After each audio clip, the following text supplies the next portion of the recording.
On September 30th, 1959, a 14-year-old boy stood in a courtroom in Goderich, Ontario, and heard a judge sentence him to hang by the neck until dead. His name was Steven Truscott. He was the youngest person in Canadian history sentenced to death, and the Steven Truscott case was built almost entirely on a bicycle ride that supposedly took too long. One witness, one disputed timeline, one forensic estimate that science would later prove was impossible. It took 48 years to admit they got it wrong. Picture it, a boy of 14 standing in a courtroom in Goderich, Ontario, hearing a judge tell him he'll hang by the neck until dead. That's how the Steven Truscott case began, a tragedy that would shake Canada to its core, and it would fuel decades of doubt about whether justice was ever really served in the Steven Truscott case.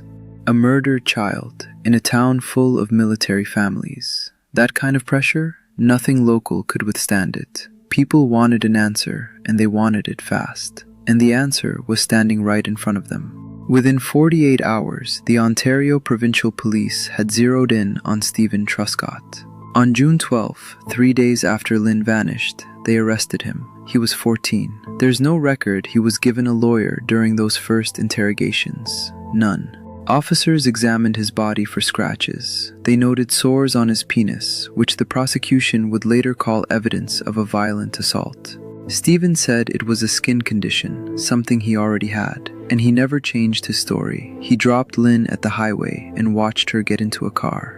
But the town had already decided, and the machinery of an adult murder trial was closing in on a boy who wasn't even old enough to drive. Here's where you were told the case was airtight, and here's where it falls apart.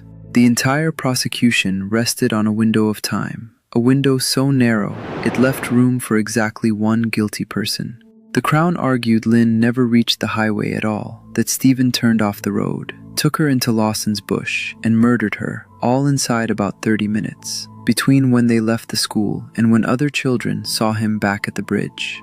Everything hinged on that timeline being exact. And where did the timeline come from? Two things that could never bear the weight the court put on them. The memory of children about the time on a summer evening, and a doctor's guess at when Lynn Harper died. The time of death, that was the keystone. At the autopsy, Dr. John Peniston examined the contents of Lynn Harper's stomach, the partly digested remains of her last meal, and concluded she died between 7 and 7:45 p.m. on June 9. That was the crucial half hour. That was exactly the window Steven was said to be alone with her. If she died in that window, he had no alibi. It looked like science. It looked precise. But stomach content analysis, it's one of the least reliable methods in all of forensic pathology. Digestion varies wildly, from person to person, with stress, with fear, the kind a terrified child would feel. A stomach can empty in 2 hours, or take 6. Decades later, forensic experts reviewed Peniston's own reasoning and found the real window was enormously wider, wide enough that Lynn could have died hours after Steven was seen back at the bridge, laughing with his friends. And there was something worse. It came out that Peniston himself had privately reconsidered, that his confident trial window was narrower than his own notes could honestly support. The jury never heard a whisper of that doubt. The second pillar was a boy, Steven's alibi, that he'd ridden all the way to Highway 8 and dropped Lynn there, depended on him actually being seen on that road. And other children said they did see him, on the bridge, near the highway. But the prosecution needed the jury to disbelieve all that, so the case leaned hard on the account of one young witness, whose testimony placed the timeline against Steven. Think about what that means. A murder trial, a death sentence, resting partly on children estimating the time on a warm June evening in 1959. No watches synced. No way to know if something happened at 7:15 or 7:45. Adults barely agree on things like that.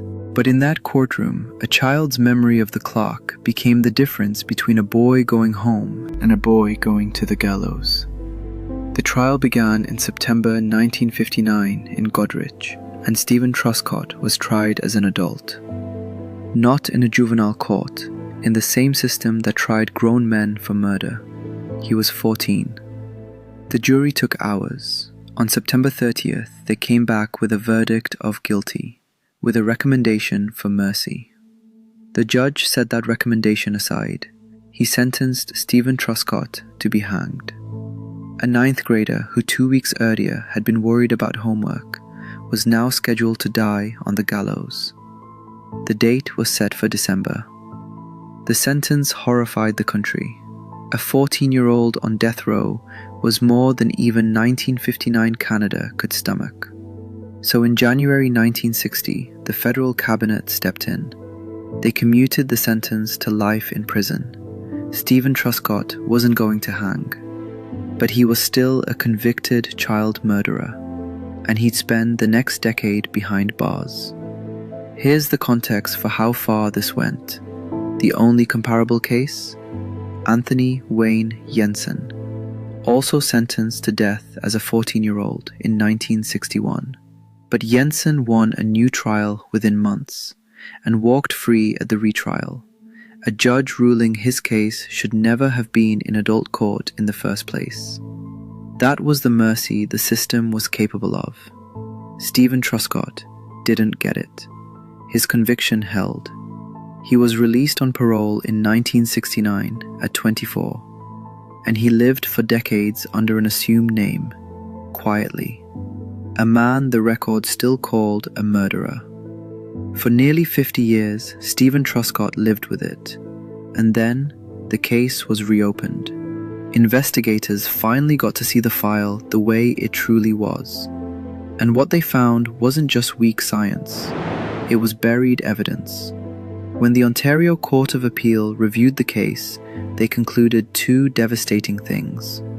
First, the forensic evidence at the heart of the conviction, that time of death estimate that trapped Steven inside that 30-minute window, far weaker than the jury was ever allowed to understand. And second, evidence that helped Steven's defense had been hidden from his own lawyers. The doubts, the alternative findings, the material that pointed away from him. The defense never got to use it because they were never told it existed.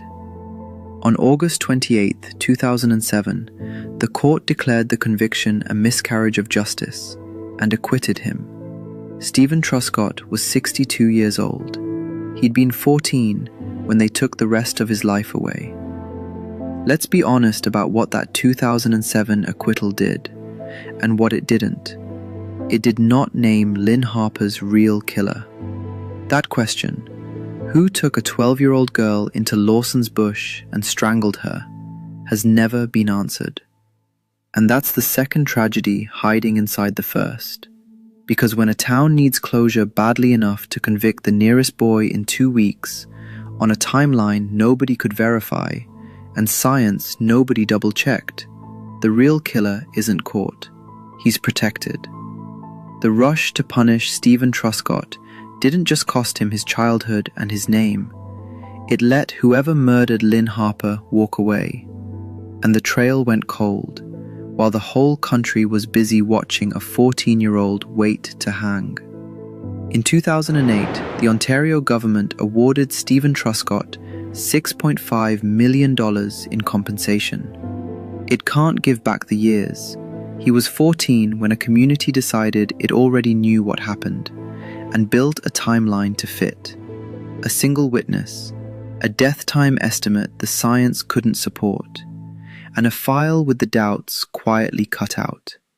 Every protection the law is supposed to give a child, a fair trial, disclosure of the evidence, the benefit of the doubt, it was all there on paper in 1959. And none of it stopped what happened, because the town wanted an ending more than it wanted the truth. So here's the question worth sitting with.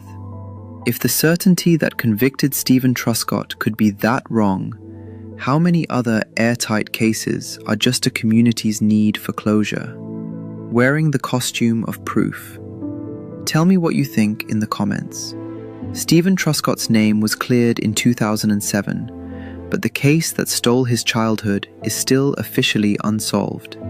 If this story stayed with you, subscribe. We tell the ones the record got wrong and the ones it never finished telling. If this story stayed with you, take a moment to like and subscribe. It's the best way to show your support, and it helps us keep uncovering cases like this one.